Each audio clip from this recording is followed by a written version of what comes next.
Acadia is the highest tuition in Canada, so it's $6,600. So say, let's just round that off to 7. So say, having gone to Acadia for 4 years, you might expect to be $28,000 in debt. Right? So even if you round it up to 8 and say that'll be $32,000 in debt. Okay, 4 times 8 is 32. And then you read, well, students are graduating from university $100,000 in debt. And I go, I don't understand that. How can you be $100,000 in debt when we're the most expensive school in the country, and 4 times 8 is 32? Where's the rest of the debt coming from? It's coming from people's lifestyles. It's coming from the fact that people expect to drive a car, expect to live in a decent place, and are running up lifestyle costs while they're at university. So it's not university that is putting you into debt. It's not $30,000. That's not huge debt. $100,000 is huge debt. But it's the lifestyle that people expect to maintain while they're in university. It's not just in Canada. I mean, it's everywhere. But then you have to say, well, then what is the obligation of your parents? What is the obligation of the state to support you in this lifestyle to which you've become accustomed? So how much should the province be putting in to keep tuition? How high should tuition be? And what is the real cost of going to university, and how are people covering it? Because you assume you can work a summer job.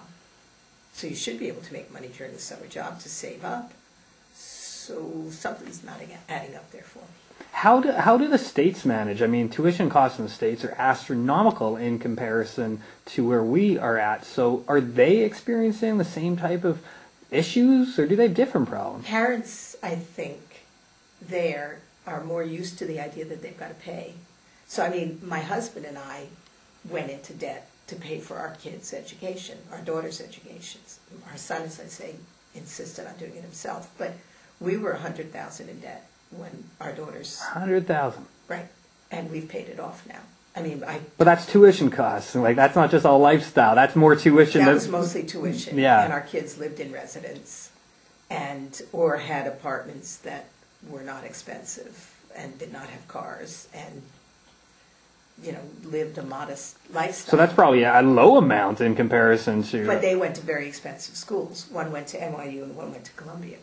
So those school tuitions were $30,000 a year. And they did get some scholarships. Mm-hmm. And they took some of the loan themselves. I mean, they have had to pay off some of the burden, but we carried the major burden. But how can the schools get away with paying or charging so much, like, for tuition? It just seems like, from where our point of reference is, if we're the highest in the country, and we're not even close to 30 grand, it just seems like there's such a gap there. Well, those were private institutions. If they'd gone to public institutions, they would have paid maybe $15,000 a year. Okay. But that's still twice what Canadians are paying. Right. But are those schools must be facing issues as well, or yeah, different ones though, or?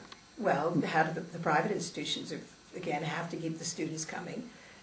They can't have unmitigated growth, so they dip into their endowments and they give scholarships and they try to get the students through getting the best scholarships.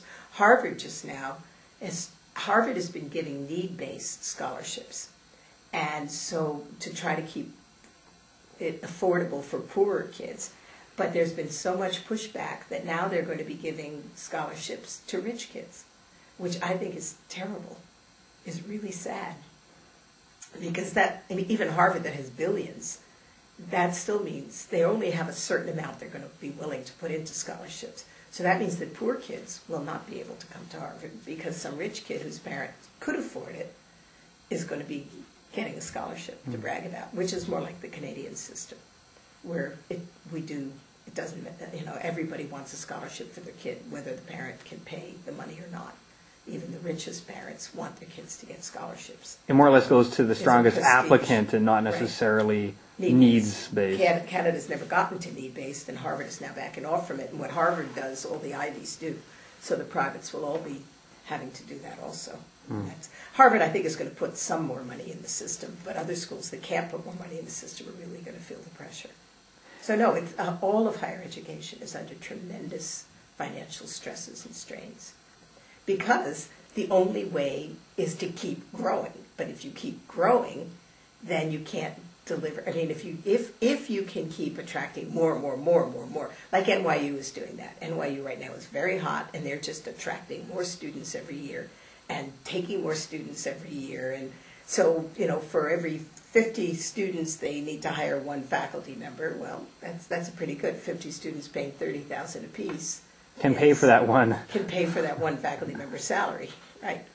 And so they're in this huge growth thing. But at some point, it tops out. At some point, everybody gets into binds.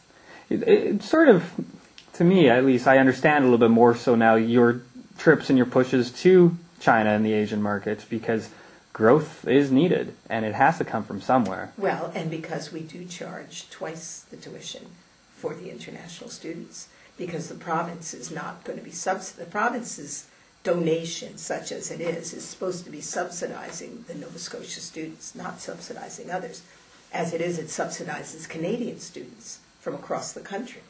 Because Ontario gets, the way the federal money goes, Ontario gets money from the feds for the number of college-age students in Ontario. The fact that 300 or 600 of those students come to Acadia doesn't matter. Ontario keeps the money. The fact that 300 or 600 kids from Ontario come to Acadia means Nova Scotians are subsidizing those students. Just like you coming from Vancouver. The Vancouver schools have the money for you, but you're here. The money doesn't go with you.